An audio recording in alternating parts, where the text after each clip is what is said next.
I am the Tofu Golem. Please enjoy the video. You start by verifying prerequisites quickly. Update the Ps5 system software and confirm both players meet subscription requirements.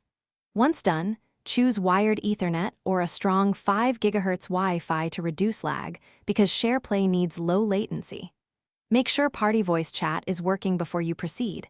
If voice fails, Shareplay often won't start. Now open the party and invite your friend. Then select the share screen or play together option to begin the next steps. Once the party is live, you initiate Shareplay by selecting share screen and then granting controller sharing or play rights depending on your goal. If prompted, change the client's resolution or request reduced bandwidth to stabilize performance. This helps when NAT types differ.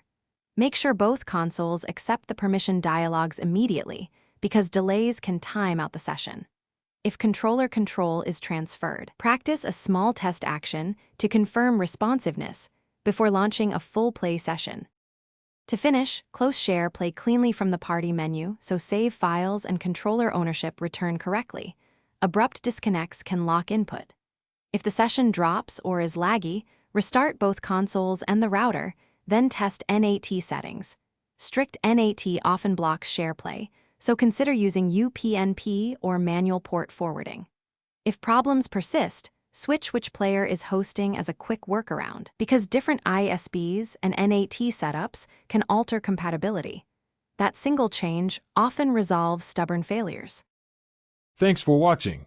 Consider subscribing if we helped you today.